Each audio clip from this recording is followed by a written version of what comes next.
Hello everyone. First off, I bring greetings from Active Learners Academy. I understand these are trying times, and of course these are extraordinary times which requires extraordinary efforts from all and sundry.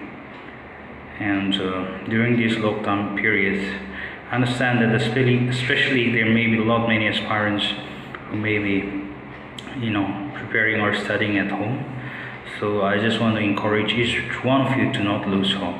Today in this video, I would like to guide some few tips on how to go or prepare for your civil service examination. And I would also at the same time would like to underscore the fundamentals issue that that the aspirants face in Nagaland particularly, and of course in India as at large. Before I start off, I would like to introduce myself just so that people get to know about me a little bit better, and of course about the institute. So my name is Apem Hongwa, and I am from Tangkul community, and my mom is from Sumi. So actually I'm a cocktail, if I can rhyme it that way. So I was born in Zunebto, but we moved, I guess, in the early 80s from Zunebto to Dimapur. So I was raised up from Dimapur, but yeah, originally I'm from Zunebto, which I'm very proud of. And in my younger days, when I was in college, I was actively involved in student activities, and I was a student leader. And I remember the time, I could not exactly remember the year, but I think it was during the presidentship of Pushkaumi, when he was the president of DNSU Dimapur. We took a decision to undertake a foot march from Dimapur to Kohima, and it almost took us 2 days to reach Kohima by foot. So such was the zeal, such was the energy, and I hope such good times will not come back again. But looking at the present scenario, it's pretty sad, because most of the pressure group, including some of the students' union, seems to have deviated from the core issues or the fundamental issues that we confront as a society. And I would like to appeal to the students' fraternity to focus for the welfare of the student community more as well. And I hope they change that. And of course, there needs to be a paradigm shift in the way that we think. So after my graduation, I decided to move to Delhi because I wanted to try for civil service, especially for UPSC. And the reason why I wanted to try was because there was a calling in my heart. My mom's younger brother was an IPS officer, and he rose to the rank of Additional Director General of Police of Nagaland, but he could not make it till Director General of Police because he passed away. So his name was late S.N. Achumi. So while he was serving, I was quite young, but again, that sort of drew an inspiration in my life. But in Delhi, I was preparing from home, so I made a lot of mistakes, and I just attempted once and I failed. So, instead of trying for UPSC, I decided to take up job because again, there was a lot of financial problems as well, which of course I made a lot of mistakes. But instead of becoming a bureaucrat, I become different altogether, which I don't have any regret. Life in itself is very beautiful. So I worked for well over a decade or more in Delhi, working in corporate and serving in educational firm as well. When I came back in Nagaland, I conducted many seminars and workshops, and of course I interact with many young people, and that's when I figured out and realized that most of the young people seems to be very confused about their career. Not all, but most of them. And I don't quite blame them. Most of them are very laid back in their approach and in their attitude as well. I think it's because of the society that we were born and raised up with. So holistic approach, of course, is required. And with that in view, I started off Active Learners Academy. The reason why I call it active is because I want my students to be active. I want myself to be active. I want my team members, my teachers to be active. So that was the whole idea, and I believe in working in grassroots level. And before I talk about how to go for preparing the civil service exam, especially particularly the NPSC, since I run a coaching center, let me also just highlight a little bit about the role of coaching center. Honestly and genuinely, I feel that the role of coaching center is more of an interface between the teachers or the aspirants, to guide them, to mentor them, of course, to provide with study materials, conduct test series, mock tests, and so on. So of course there are many plus points enrolling in coaching center. But if you're someone who cannot afford coaching because of financial problem, please don't feel discouraged. And I think that coaching centers should not claim exclusivity, or any coaching center, or for that matter trading center, that that says 100% success or guarantee. I don't believe in such, because at the end of the day, even if you enroll in a very good coaching center, if you do not do self-study at home, I think at the end of the day it will not be fruitful. So if you look at the Indian scenario, if you go to Delhi for UPSC, coaching center like Ravi, Vaziram, Vision IAS, Chanakya, ALS, IAS, I understand to some degree when they claim that Indian best coaching center.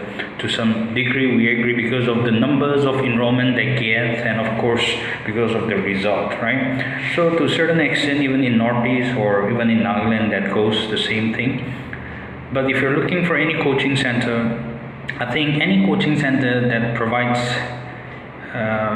standard study material with proper guidance and quality teaching. Here I'm focusing on quality teaching again. So I think you're good to go, right? So you may not be physically from Dimapur or from Kohima, but even in other place, right? So you don't really have to worry about it, and do not be confused about choosing the whatever coaching center is. Now let me talk about some of the fundamental goals, the challenge civil service aspirants face, especially in Nagaland.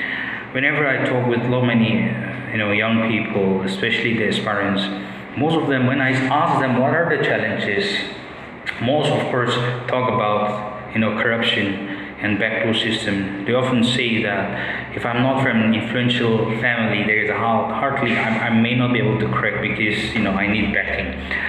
Well, I understand, and that's very sad, because corruption backdoor is there in Nagaland. But I don't really want you guys to focus on the negative aspect. I want you to rather focus on the positive aspect of it. I have many friends, as a matter of fact, who have cleared the exam and who are working in the system, young people, and they confide or they say that things are changing, and it is really, really encouraging. So I don't want you guys to feel discouraged, right?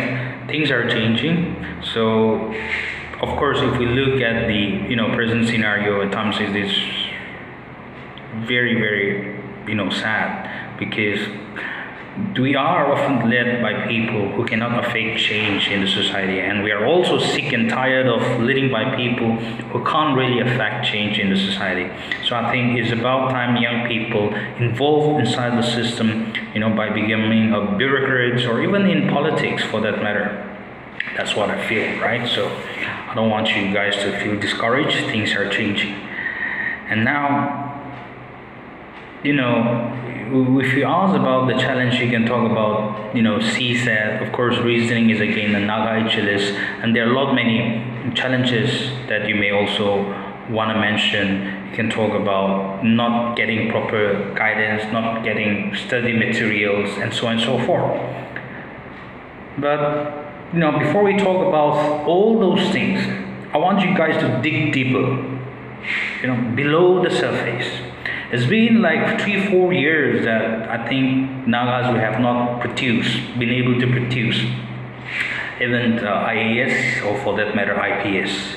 And I'm sure there may be a reason. Of course there were some, I will not name them. So I think we need to first of all we should try to address the fundamental issues that we confront.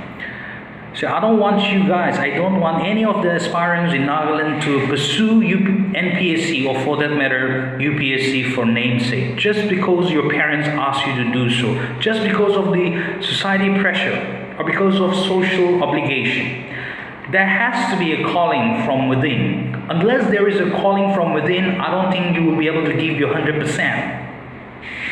Once your goals and your visions is very clear, no matter whatever the odds and impediments, I am sure you will keep pushing. Each time you fall, you will stand up and tell to yourself that I am yet to finish my race, and you will keep pushing.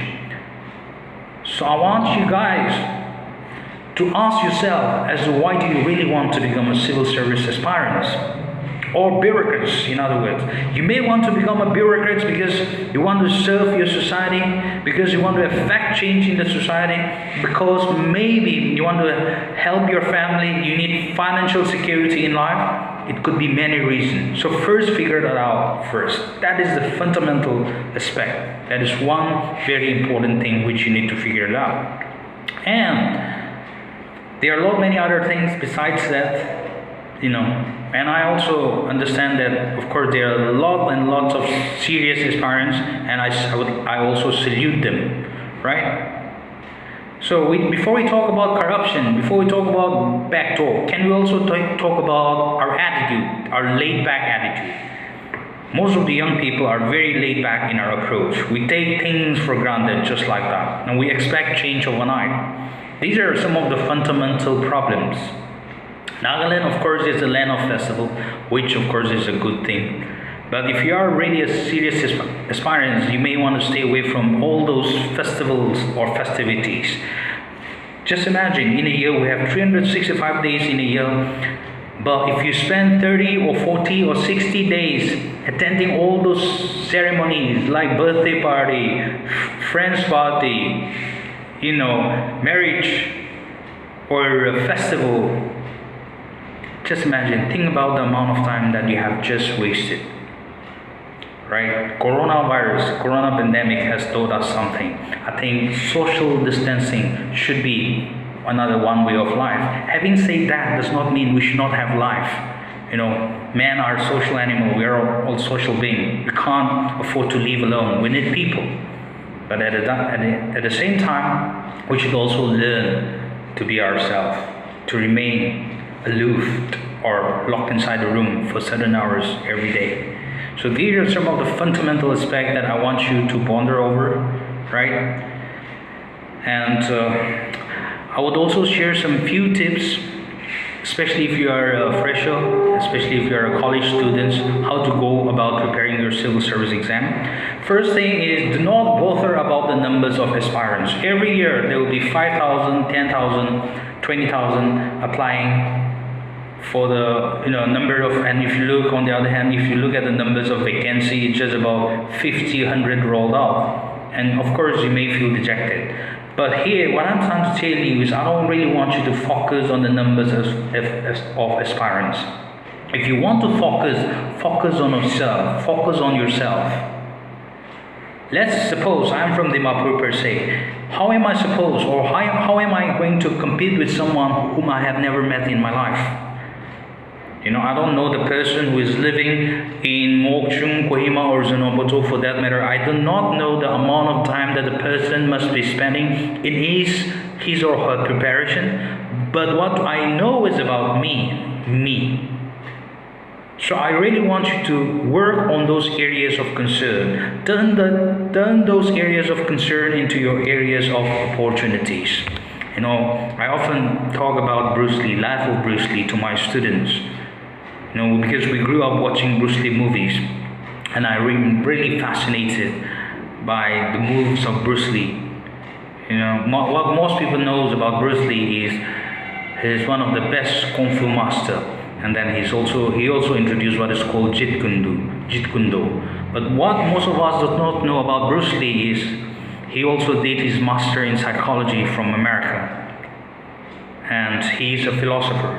So Bruce Lee once said that the greatest enemy that will always stand in front of you is no one but you. So here, your greatest obstacles in your civil service aspirant preparation, it's not your coaching, not your study material, but again, it's you. It's not about the number of aspirants. All you need is just one particular seat. That is it. So I want you to focus on that. Work on your problem. Work on all the problems that I have mentioned. For example, you're lazy. You spend too much time playing PUBG or COC for that matter, or spending too much time on the internet, right? Or it could be n number of reasons. You know best. So you need to work on those things, right? And of course, second thing is do away with the fear of giving exam, right? Do not enter the examination hall with a preconceived notion that if I do not, if the question is too hard, I will not be able to score. I want you to just imagine once, starting from your class A till graduation level, right? You have been giving exam. Of course, the dynamism of the kind of a question set for competitive exam is again different. But think about this once. Why should we be scared of? Because the kind of exam, the kind of a question that are set for NPSC or for that matter for UPSC, it's on BA level, right? So you don't have to be scared. You need not be scared. Okay, it is not rocket science. And the third thing which I want you guys to do is compare previous year question. If possible, print out at least 6-7 years previous year question and get close as much as you can to your previous year question. Whenever you are free, just go through all the previous year question again and again so that you can get acquainted. For example, if you have to go to war, what do? Especially in today's world, you need information. Information has become power. So you need to get close with your enemy. There's a saying, if you have watched the movie The Godfather, you need to get close to your enemy so that you know about the flows, the strength of your enemy. Here, your enemy is your previous year question. Consider that as your enemy. So get close so that you know about the kind of question they ask, the dynamism as to how the question are asked, right? So, yeah, you want to get close with your previous year question as much as you can. And another one important thing is revision is the key to everything. Suppose if your prelims this year or mains for that matter is in the month of November, and if you think you will start preparing by June or July or August, I don't think you'll be able to do that, because prelims, of course, it's a test of knowledge. And so it needs exhaustive preparation. So giving for NPSC exam or UPSC, it needs at least 1 or 2 years of extensive and exhaustive preparation. So revision is the key to everything. If in case if you're planning to give your prelims, if you're still a fresher, or if you're someone who have given before and for some reason you couldn't clear it, if you're planning to give this year again, you start from January, start preparing, and by June you try to complete it. After completing all the syllabus, what you can do is you can do revision. So revision is the key, right? Because most of us, what we do is we study at 11 hours. So if I ask you, for example, to eat 1 week food at a time, do you think would that be possible? I don't think that's humanly possible, right? So revision is the key. You study on a daily basis. That is the key to everything. And another problem, the fundamental problem that we have, is procrastination. Procrastination does not help at all. Let me explain. When I was in school, when I was in college, every day I go to school and college. By the time I return back home, I do not study. I just left aside my book. But at the time of exam, sometimes, I even end up studying late night. Because what happened is, if I have to study now, I'll be like, no, I'll study tomorrow. Tomorrow comes and then I'll be procrastinate. So if you are that someone who procrastinate in your study or in your work, you need to change that. Especially if you're a college student, or school-going student, or even a college-going student. Because this is properly Naga mindset. Many times, whenever I ask questions to the students in Nagaland, what do you think about? Do you see any difference between the students in Delhi or for that matter in Nagaland? Some say they have better infrastructure, they have access to better facilities, which I agree. But see, we are all human beings at the end of the day. You've got two eyes, you've got hand, you've got brain to think. The only difference here is they study on a daily basis, whereas we don't do that, right? So here, what I'm asking you is, I'm not asking you to start studying 6-7 hours from today. Initially, you would want to start with, let's say, 2 hours, 3 hours, and then you scale up slowly. Okay, you know, the traditional approach of our Nagas is in everything that we do, be it business, we expect change overnight. For example, if you do business and if you do not get return as expected, then you're likely to give up. We just give up halfway, just like that. And I see many aspirants doing the same thing in Nagaland. In case if you fail 1 year or 2 years, then after some few years, you will start pursuing for another, stream, like maybe music. No offense, it can, everything is good, but it's just that I want you guys to be very clear about what you want in life. Your perspective has to be clear. So procrastination does not help. And when it comes to study planning, how do you make a study planner? There is no specific time as such. For example, if you are an early riser, that's good for you. You can start studying in the morning, 2 hours, or maybe when you go to school and college, by the time you return back home or after coaching, you can study for another 1 hour. At night, you study for another 1 or 2 hours. So that makes about 4 or 5 hours a day, and you can always scale up. Right? So that's something which you need to do, but you do it on a daily basis. And another pointer is, you need to understand the syllabus entirely. Just for the syllabus, maintain a separate file or one separate notebook just for NPSC syllabus. If I have to talk about syllabus, it will consume too much time, so I will not be able to do that. But yes, separate just note, and I will explain why it is important. And of course, you also need to read newspaper like the Hindus, right? And of course, local news for your Nagaland subject. And as far as the subject goes and the criteria and everything, you can check it out in Google. Right, so I will not be covering about that, especially for fresher. But if you're someone who does self-study at home, and if you're confused about what books to buy, you get many suggestions from your seniors, or of course people who go for a coaching center. But let me suggest you some few books, right? So NPSC is for graduation level. And the best news is, regardless of whatever streams you are, you can be from BA, Humanity, BSc, BTech, everyone is eligible. That's the best part. Now, as far as the subject is concerned, let me suggest you guys some few books.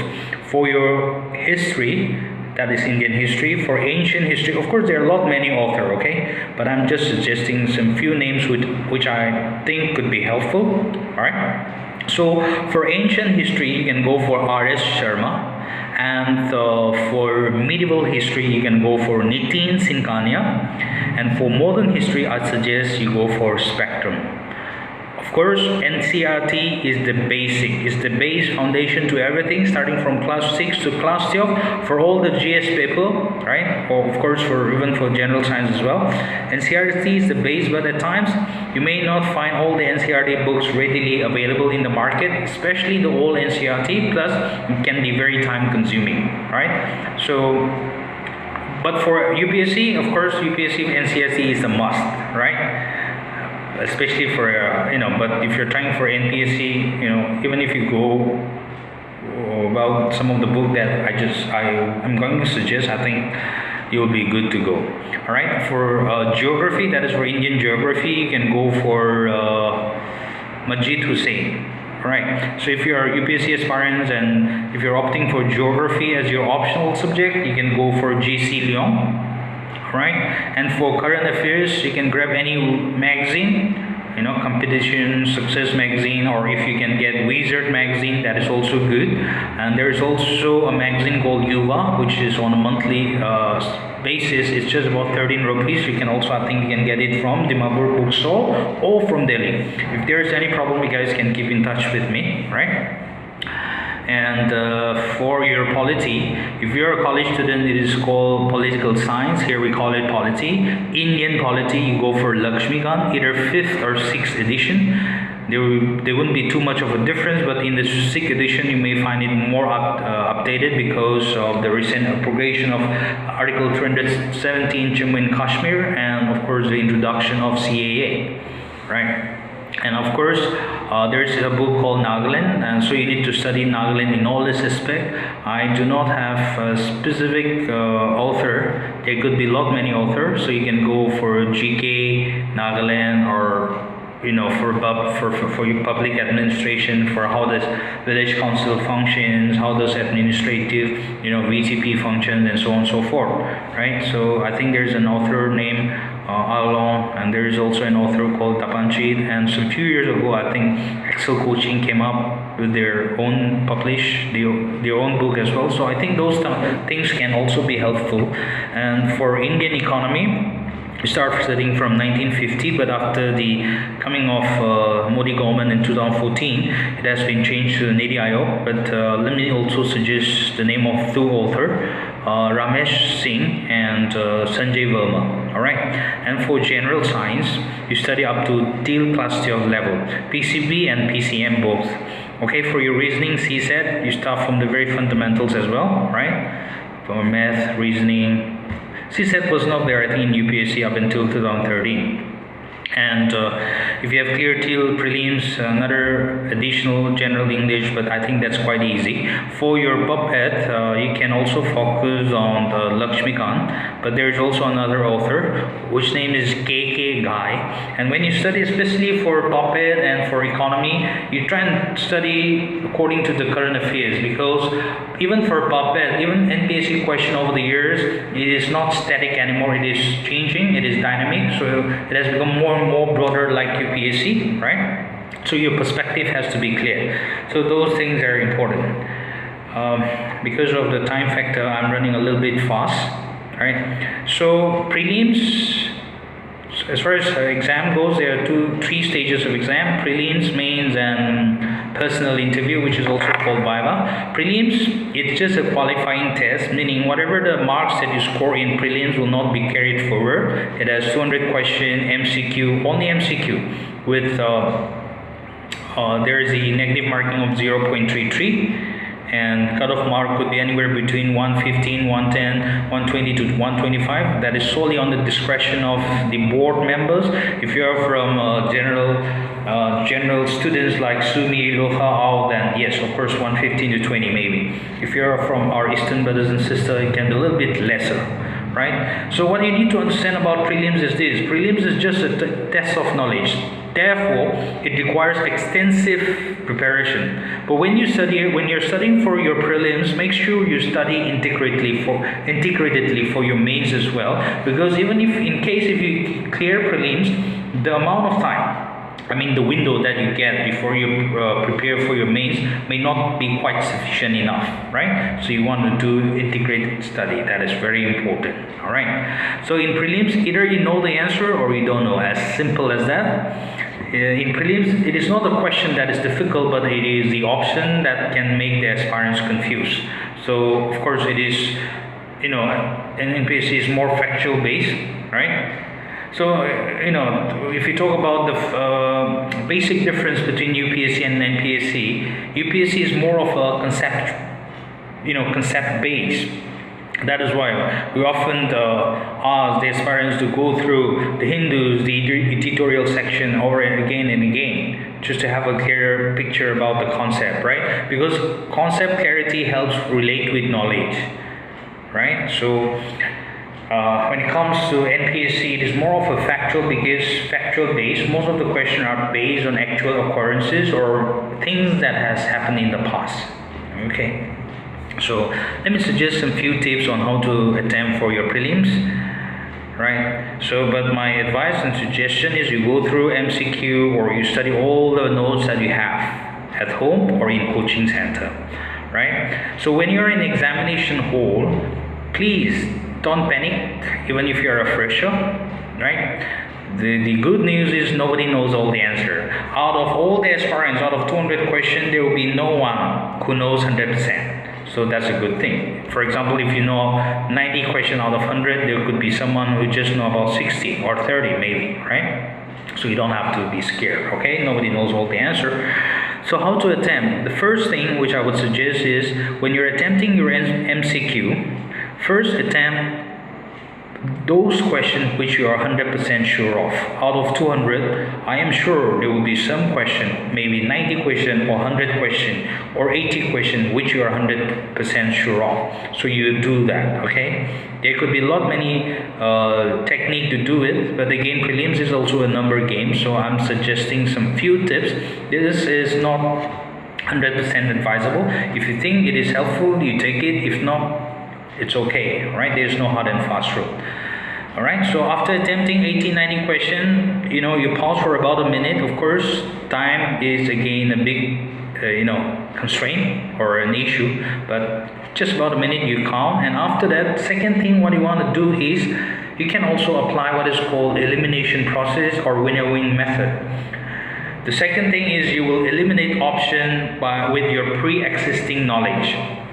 I'm sure when you flip over those questions, one way or the other way, you will came across some question which you think that you have came across or studied before, but you can't really recollect it. So now, in the second stages, what you will do is you will use your pre-existing knowledge and apply elimination method. If you have watch कौन बनेगा property, I think there's an option that says 50-50, right? So what you will do is out of option A, B, C, D, you will strike off two options from your mind, and now you go for the shot, either B or D. So even if it is incorrect, you can still take a chance. If it is correct, that's 100%. Of course, there are a lot many techniques, so which I will not really get into it because I would rather suggest or advise you guys to study. And when you're attempting for your in your examination hall, especially for MCQ, do not waste time on question which you have no clue. Just don't think, keep thinking about it. You skip and then keep attempting all the questions that you know, right? And if you think that you still cannot make it, that's your call. Whether you attempt or go home, that's entirely your call, right? Which I will not cover.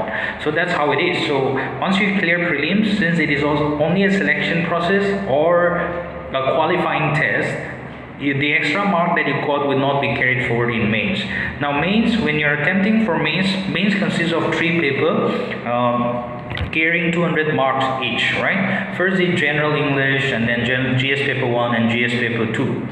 And GS paper 1 and 3 are descriptive form, okay? It requires you to write long, sometimes 2 marks, 5 marks, 10 marks, 20 marks, 20 marks, 2 questions or 3 questions, it is like that. And for GS paper 2, there will be again MCQ, same like prelims. So of course there is a negative marking in GS paper 2. So you need to keep that in mind. So when you're writing for your mains exam, I want you guys to remember 3 things: why, how, and what. Why are you writing? How are you going to write? What are you going to write? These 3 fundamental aspects are very, very important.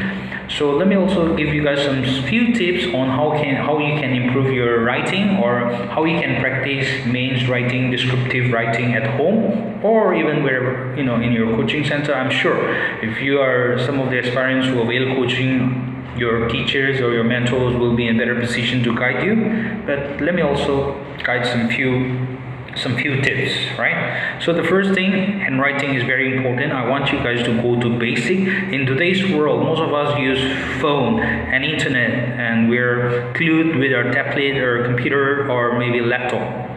So that's one of the reasons it can be very challenging. I want you guys to go back to basic, start using pen, write as much as you can. Practice with A4 size paper. If you are a UPSC aspirant, of course there's the model paper for that, but anyways, you can still practice with A4 size paper. As Mahatma Gandhi once said, bad handwriting is a sign of an imperfect education. I mean no offense to all the doctors or MBBS, because that's how they are.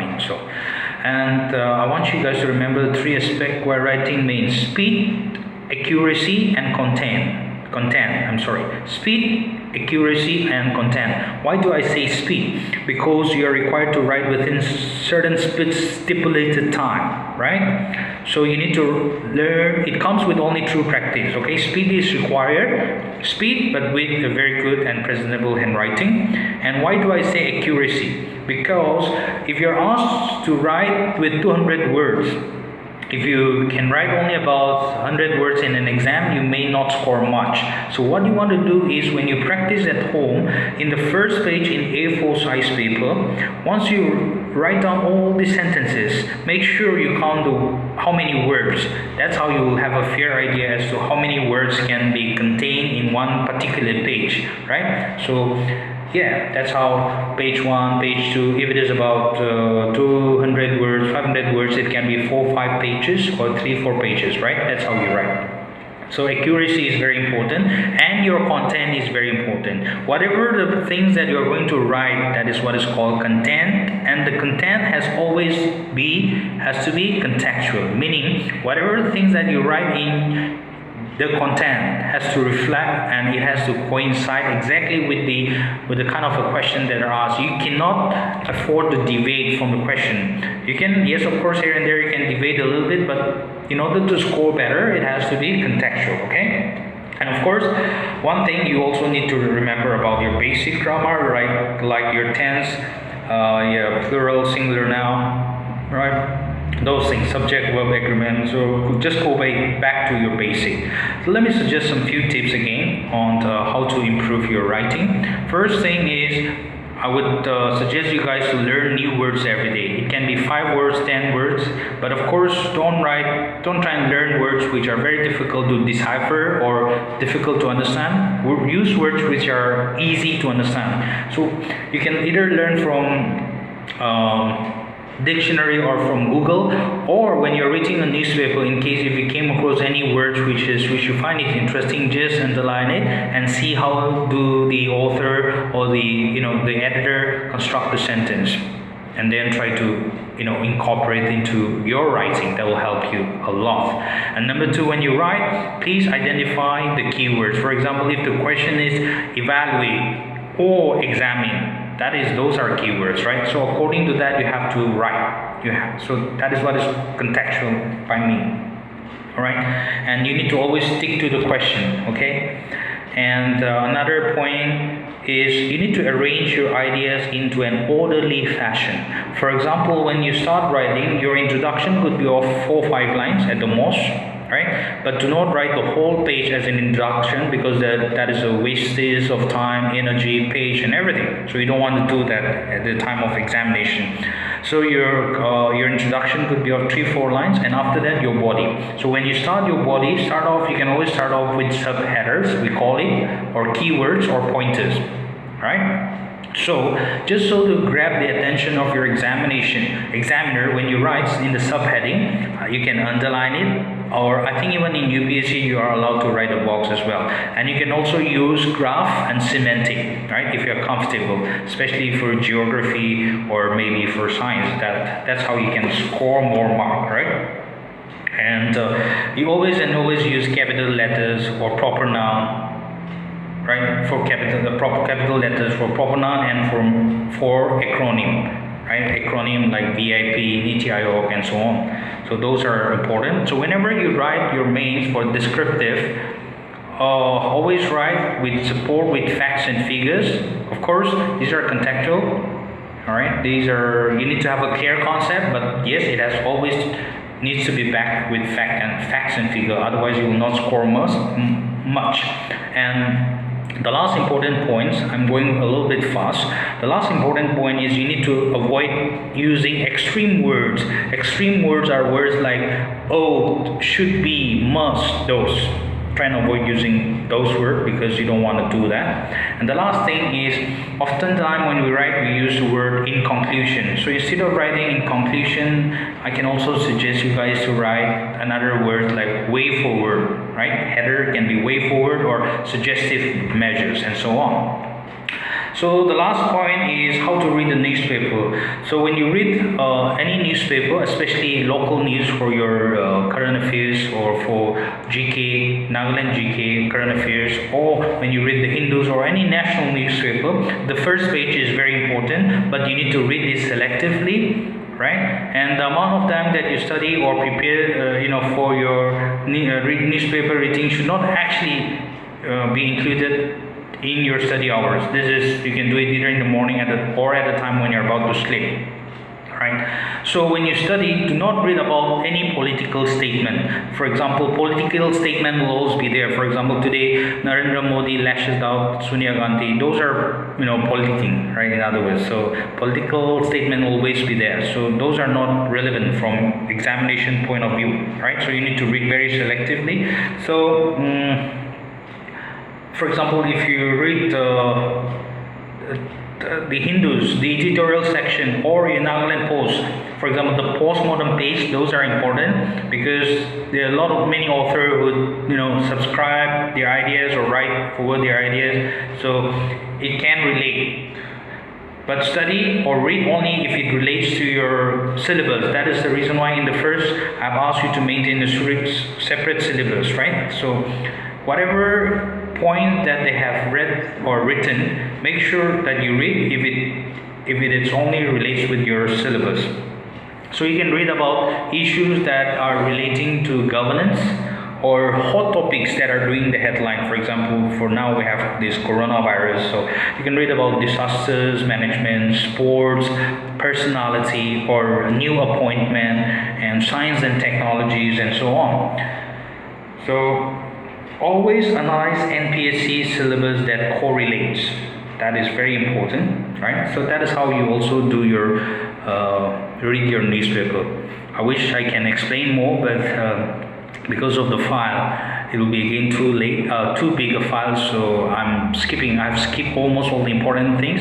In case if you want to view more, you can also follow us in our Instagram page. We have already uploaded the videos in details about how to prepare for civil service examination. So especially to all the aspirants, to not lose hope. We're not sure about this year as to when the NPSC prelims will be conducted. Nonetheless, hope things gets better. I know these are extraordinary times, but again, let's all uphold each other in prayer. And just before I wind up, just want to remind you guys one thing, especially to those who have returned back from cities. I know most of them may also not want to go back, some of them even after post-coronavirus. So they may also want to do small business in Nagaland. So even if they want to do small business in Nagaland, how do we go about it? First off, I think every job is a job. There is nothing called small job or big job, be it a government job, be it private job, even if you're an auto driver. Every job is respectable. Right? So if you go outside Nagaland and work, you will know, because the first thing people are likely to ask is, what do you do for a living? Your parents may be a director or a minister, but it doesn't really matter.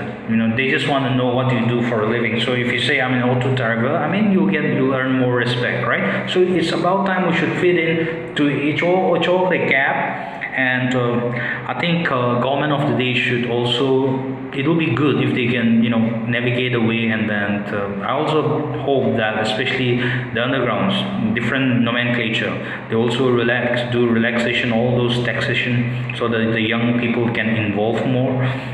And I'm not sure how many of you are a fan of Andrew Yang, though I live in India. I'm a big fan of Andrew Yang, who was a Asian American presidential candidate. Andrew Yang often talks about artificial intelligence that is happening in America. Now in America, what is happening in Silicon Valley? Silicon Valley is almost, it's like an IT hub in America, almost like Bangalore, we can say, right? Almost 90 to 99.9% artificial intelligence robot has been completed. So once this robot is completed, most of the service industry in America, they will be laid off and they will lose of their job. Those people who works in hotel, maybe by service industry, I mean it also includes maybe airlines, cruise line or any other, like especially like hotel industry or truck driver. But I'm not trying to scare you guys, but if it affects America, obviously it will affect outsourcing business in India, and particularly especially the Northeast, right? And China, artificial intelligence is on the rise even in China. So I'm concerned about this. But again, on the other hand, there may be many companies, especially from Southeast Asian countries, who may also pull out their business from China. So in case if they invest in India like manufacturing job, they may also want to observe the young Naga people, especially the Northeast. Like I always say, lately India has realized, after 50-60 years, they have realized that if India has to develop, Northeast has to develop first, because there is no way out, right?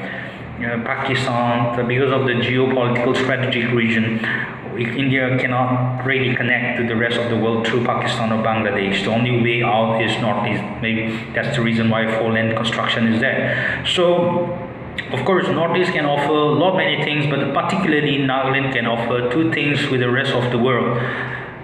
Besides many other, one is natural resources, which has remained untapped for so many years for so many reasons. Another thing is human resource. We have every year thousands and thousands are graduating, either skilled or unskilled.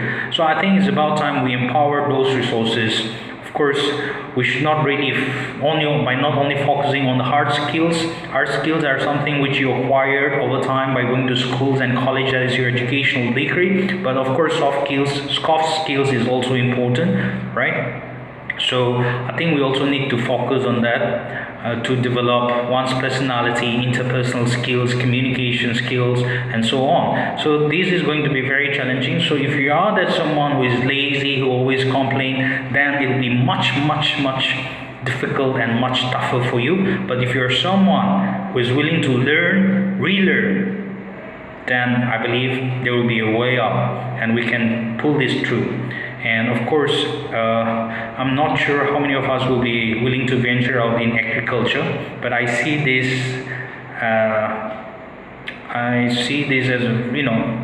as a good prospect. So it's about time we also need to focus on our agriculture, because that has always been our Naga life. So not only for a year, but around the year we can also concentrate on this sector.